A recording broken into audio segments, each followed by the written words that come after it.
നമ്മുടെ ജീവിതത്തിൽ പരാജയങ്ങൾ കൊണ്ടുവരുവാൻ സാധ്യതയുള്ളതായ 4 ചിന്താഗതികളെ പറ്റിയാണ് ഇന്ന് പകൽക്കാലം ചിന്തിക്കുവാൻ താല്പര്യപ്പെടുന്നത്. പലപ്പോഴും ഈ ചിന്താഗതികൾ നമ്മുടെ മനസ്സിനെ സ്വാധീനിച്ച് അത് നമ്മുടെ ജീവിതത്തിൽ വളരെ പ്രത്യാഘാതങ്ങൾ കൊണ്ടുവരികയും നമ്മുടെ ജീവിതത്തെ മുരടിപ്പിലേക്കും നമ്മുടെ ജീവിതത്തെ പരാജയത്തിലേക്കും അത് നയിക്കുവാൻ സാധ്യതയുണ്ട്. അങ്ങനെയുള്ള ഈ 4 ചിന്താഗതികൾ ഇന്ന് പകൽക്കാലം ഞാൻ നിങ്ങളുമായിട്ട് പങ്കുവെക്കുമ്പോൾ എൻ്റെ ഹൃദയത്തിൻ്റെ ഉള്ളിൽ ദൈവാത്മാവ് നൽകിയ ഈ സന്ദേശ കൈമാറ്റത്തിലൂടെ ഞാൻ പ്രതീക്ഷിക്കുന്നത് നിങ്ങളുടെ ജീവിതത്തിൻ്റെ വിജയമാണ്. ഒന്നാമതായിട്ട് ശത്രു നിങ്ങളുടെ ഉള്ളിൽ കൊണ്ടുവന്നിടുന്നതായ ഒരു ചിന്താഗതി എന്ന് പറയുന്നത് അസംതൃപ്തിയാണ്. നമ്മുടെ ജീവിതത്തിൽ സന്തോഷകരമായി ജീവിക്കുന്നതിനു വേണ്ടി ഒന്നുമില്ല എന്നുള്ളതായ അസംതൃപ്തിയെ പിശാച് കൊണ്ടുവന്നിടുവാൻ ഇടയുണ്ട്. അല്ലെങ്കിൽ ഉള്ളതുകൊണ്ട് നമുക്ക് തൃപ്തിപ്പെടുവാൻ കഴിയാത്തതായ ഒരവസ്ഥ നമ്മുടെ ജീവിതത്തിൽ സംജാതമാക്കുവാനായിട്ട് ഈ ചിന്താഗതിക്ക് കഴിയുന്നു. അസംതൃപ്തി പലപ്പോഴും കടന്നു വരുന്നത് 2 കാരണങ്ങൾ കൊണ്ടായിരിക്കും.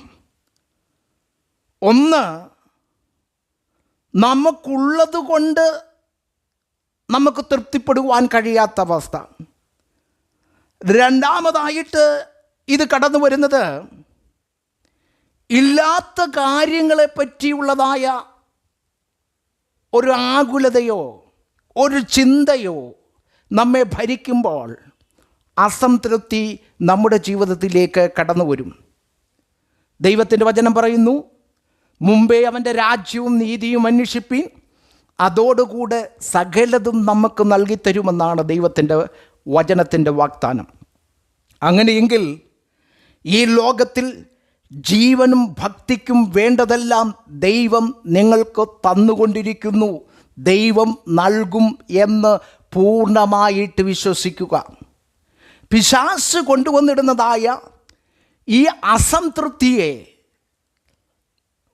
നാം ജയിക്കേണ്ടത് വളരെ ആവശ്യമാണ്. രണ്ടാമത്തെ ഒരു ചിന്താഗതി അഹങ്കാര മനോഭാവം നമ്മളിൽ കൊണ്ടുവന്നിടുക എന്നുള്ളതാണ്. അഹങ്കാരം ആപത്തിൻ്റെ മുന്നോടിയാണെന്ന് നമുക്കറിയുവാൻ കഴിയും. ദൈവം ഏറ്റവും അധികം വെറുക്കുന്ന പാപത്തിൽ ഒരു പാപമാണ് അഹങ്കാരം. വീഴ്ചയ്ക്ക് മുമ്പേ നിഗളമെന്ന് ദൈവത്തിൻ്റെ തിരുവചനം നമ്മെ പഠിപ്പിക്കുന്നു. പലപ്പോഴും പലർക്കും അഹങ്കാരം എന്താണ് ഈ വാക്കിൻ്റെ അർത്ഥം എന്ന് മനസ്സിലാക്കുവാനായിട്ട് കഴിയുന്നില്ല. അതുകൊണ്ട് ഞാൻ ഈ വാക്കിനെ ഒന്ന് പരിചയപ്പെടുത്തുവാനായിട്ട് താല്പര്യപ്പെടുകയാണ്. എന്താണ് അഹങ്കാരം? അമിതമായ ആത്മപ്രശംസ, മറ്റുള്ളവരിൽ നിന്ന് താൻ ശ്രേഷ്ഠനാണെന്നുള്ളതായ തെറ്റായ മനോഭാവം, വ്യക്തിപരമായ നേട്ടങ്ങളിൽ അമിതമായിട്ട് ആഹ്ലാദിക്കുക. ഇതൊട്ടുമിക്കരിലും സാധാരണമായി സംഭവിക്കുന്നതായ ചില പദപ്രയോഗങ്ങളാണ്, അല്ലെങ്കിൽ സംഭവിക്കുന്ന കാര്യങ്ങളാണ് ഞാൻ ഈ പറഞ്ഞത്. അമിതമായ ആത്മപ്രശംസ, സ്വന്തം കഴിവിലോ സ്വന്തം ചുറ്റുപാടിലോ അമിതമായ സ്വന്തം നേട്ടങ്ങളിലോ അമിതമായ ആത്മപ്രശംസ ഉളവാക്കുക. വേറെ ചിലർക്കുണ്ടാകുന്നൊരു മനോഭാവമാണ് തങ്ങൾ മറ്റുള്ളവരെക്കാട്ടിൽ ശ്രേഷ്ഠരാണെന്നുള്ളതായ തോന്നൽ. ഇനി വേറെ ചിലർക്ക് അവരുടെ വ്യക്തിപരമായ നേട്ടങ്ങളെ ഉയർത്തി കാണിക്കുമ്പോൾ ഒരു സുഖം. അതെവിടെ നിന്നാണ് ഉളവാകുന്നതെന്നറിയാമോ? അഹങ്കാരത്തിൽ നിന്നാണ്. ഈ അഹങ്കാരം ഒരു വ്യക്തിയിൽ ഉളവാകുമ്പോൾ എന്താ സംഭവിക്കുന്നതെന്നറിയാമോ? അവർ തന്നെ അവരെ നിയന്ത്രിക്കുവാനായിട്ട് തുടങ്ങും. ദൈവികമായ നിയന്ത്രണത്തിൽ നിന്ന് അവർ വ്യതിചലിച്ച് അവർ തങ്ങളെ തന്നെ സ്വയം നിയന്ത്രിക്കുന്നതായ ഒരവസ്ഥയിൽ എത്തിച്ചേരും. ഉൽപ്പത്തി പുസ്തകം 3-ാം അധ്യായം നാം പഠിക്കുമ്പോൾ ദൈവം ആദത്തെയും ഹവ്വയെയും സൃഷ്ടിച്ച് ഏദൻ തോട്ടത്തിലാക്കി. അവർക്ക് അവിടെ കൊടുത്തതായ സാഹചര്യങ്ങൾ ഏറ്റവും മനോഹരമായ സാഹചര്യങ്ങളാണ് ദൈവം അവർക്ക് കൊടുത്തത്. ചുരുക്കി പറഞ്ഞാൽ അവരുടെ ജീവനും ഭക്തിക്കും വേണ്ടതായ ഒരു തോട്ടത്തിൽ തന്നെയാണ് അവരാക്കിയത്. പക്ഷേ അവർക്ക് ലഭിച്ചതായ സാഹചര്യം കൊണ്ട് അവർ സാഹചര്യത്തിൽ അവർ അസംതൃപ്തരായിരുന്നു. പിന്നീട് നാം അവരെ പറ്റി പഠിക്കുമ്പോൾ തിന്നരുതെന്ന് പറഞ്ഞതായ വൃക്ഷത്തിൻ്റെ ഫലം പറിച്ച് തിന്ന് നന്മ തിന്മകളെക്കുറിച്ചറിയുന്നവരായി തീരേണ്ടതിന് വേണ്ടി അവരെ സാത്താൻ പ്രലോഭിക്കുന്നതും ആ പ്രലോഭനത്തിൽ അവർ വീഴുന്നതുമായിട്ട് നാം കാണുന്നു. ആ പ്രലോഭനത്തിൽ അവർ വീഴുമ്പോൾ അവിടെ സംഭവിക്കുന്നത്, ദൈവം പറഞ്ഞു, നിങ്ങളത് തിന്നാൽ തിന്നുന്ന നാളിൽ മരിക്കും, നിങ്ങളുടെ ഭാവി മരണമായിരിക്കും. നിങ്ങൾക്കത് സംഭവിക്കാതിരിക്കേണ്ടതിന് വേണ്ടി നിങ്ങൾ ആ വൃക്ഷത്തിൻ്റെ ഫലം തിന്നരുതെന്ന് പറഞ്ഞത് ഹവ്വയും തിന്നു. ഹവ്വ കൊണ്ടുവന്ന ആദത്തിനും കൊടുത്തു. ഇപ്പോൾ അവരുടെ ഭാവിയുടെ കൺട്രോൾ ആരുടെ കയ്യിലാണെന്നറിയാമോ?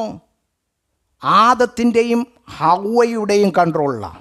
ദൈവത്തിൻ്റെ കൺട്രോളിൽ നിന്ന്, ദൈവത്തിൻ്റെ നിയന്ത്രണത്തിൽ നിന്ന് അവർ മാറി.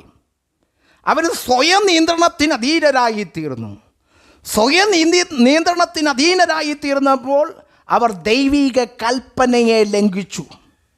100-ാം സങ്കീർത്തനം അതിൻ്റെ 3-ാമത്തെ വാക്യം പഠിക്കുമ്പോൾ അഹങ്കാരം ഒരു വ്യക്തിയിൽ എന്തൊക്കെ കാര്യങ്ങൾ കൊണ്ടുവരുമെന്ന് അവിടെ വ്യക്തമാക്കുന്നുണ്ട്. അത് ഞാൻ ചുരുക്കത്തിൽ ഇപ്രകാരം പറയാം. അത് അഹങ്കാരമെന്ന് പറയുന്നതായ പാപം നമ്മെ ദൈവത്തിൽ നിന്ന് അകറ്റുന്ന ഒന്നാണ്. നമ്മുടെ സൃഷ്ടിതാവാരെന്ന് നാം മറക്കും. നാം ആർക്കവകാശപ്പെട്ടതാണ് എന്ന് നാം മറക്കും.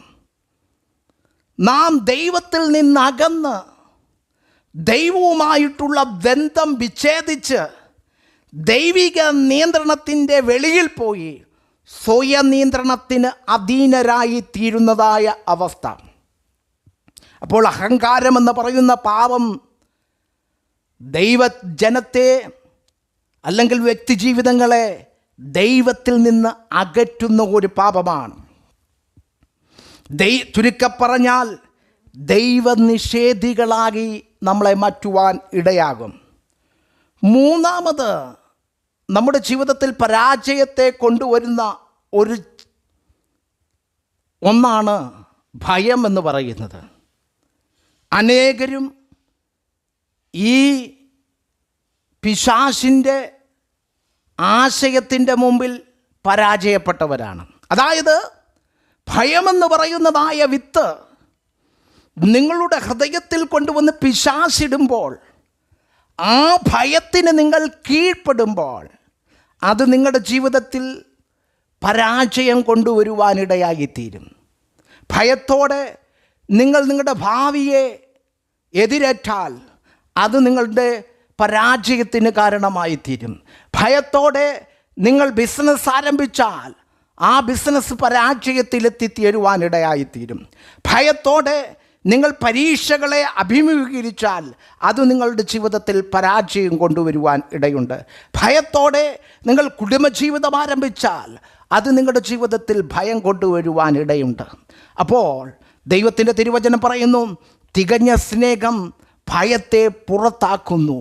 അപ്പോൾ ദൈവം അനുഗ്രഹത്തിനായിട്ട് നമ്മെ വിളിച്ചിരിക്കുമ്പോൾ, ദൈവിക ഉദ്ദേശങ്ങളും പദ്ധതികളും നമ്മുടെ ജീവിതത്തിൽ നിറവേറേണ്ടതിനായി വിളിച്ചിരിക്കുമ്പോൾ അതിനെതിരായി ഭയം കൊണ്ടുവന്നിടുന്നത് പിശാചിൻ്റെ ഒരു ആയുധമാണ്.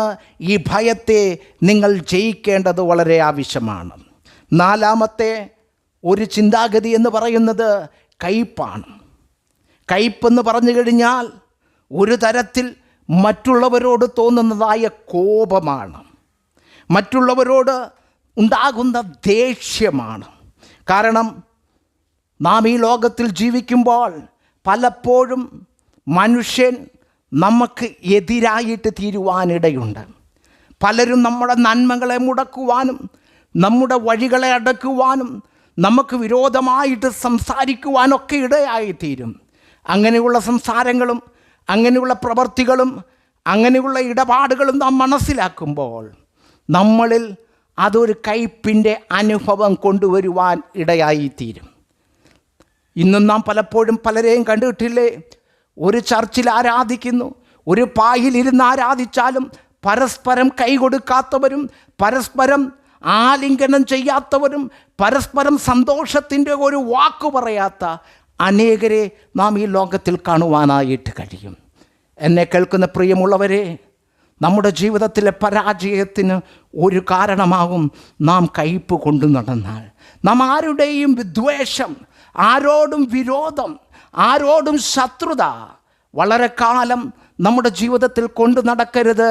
അത് നമ്മുടെ പരാജയത്തിന് കാരണമാകുമെന്ന് ഇന്ന് പകൽക്കാലം തിരിച്ചറിയുക. എന്നെ കേൾത്ത പ്രിയ ദൈവജനമേ, ഞാനൊരു കാര്യം നിങ്ങളോട് പറയുവാൻ ആഗ്രഹിക്കുന്നു. ഞാൻ ഈ പറയപ്പെട്ടതായ 4 ചിന്താഗതികൾ നിങ്ങളുടെ ഹൃദയത്തിൽ കടന്നു വരുമ്പോൾ നിങ്ങൾ മനസ്സിലാക്കിക്കോ, ഇത് പിശാച് എനിക്കെതിരെ, എൻ്റെ ഉയർച്ചയ്ക്കെതിരെ, എൻ്റെ നന്മയ്ക്കെതിരെ, എൻ്റെ ഭാവിക്കെതിരെ ഉയർത്തുന്നതായ ചിന്താഗതികളാണ്. അസംതൃപ്തരായി തീരുമ്പോൾ, അഹങ്കാര മനോഭാവം കടന്നു വരുമ്പോൾ, ഭയം കടന്നു വരുമ്പോൾ, കയ്പിൻ്റെ അവസ്ഥ നമ്മുടെ ജീവിതത്തിൽ ഉണ്ടാകുമ്പോൾ നാം മനസ്സിലാക്കുക, ഇതെൻ്റെ ജീവിതത്തെ പരാജയപ്പെടുത്തുവാൻ പിശാച് കൊണ്ടുവരുന്നതാണ്. അതുകൊണ്ട് ഇന്ന് പകൽക്കാലം എന്നെ കേൾക്കുന്നതായ പ്രിയ ജനമേ, നാം പരാജയത്തിനായിട്ട് വിളിക്കപ്പെട്ടവരല്ല, നാം വിജയത്തിനായി വിളിക്കപ്പെട്ടവരാണ്. നാം ജയാളികളാണ് എന്ന് ദൈവത്തിൻ്റെ തിരുവചനം നമ്മെ പഠിപ്പിക്കുന്നു. അപ്പോൾ പിശാച് നിങ്ങളുടെ ജീവിതത്തിൽ കൊണ്ടുവരുവാൻ ശ്രമിക്കുന്ന ഈ പരാജയ ചിന്താഗതികളെ യേശുവിൻ്റെ നാമത്തിൽ ജയിച്ച് വിജയപ്രദമാകുന്ന ഒരു ക്രിസ്തീയ ജീവിതം നയിക്കുവാൻ ദൈവമെല്ലാവരെയും സഹായിക്കുമാറാകട്ടെ.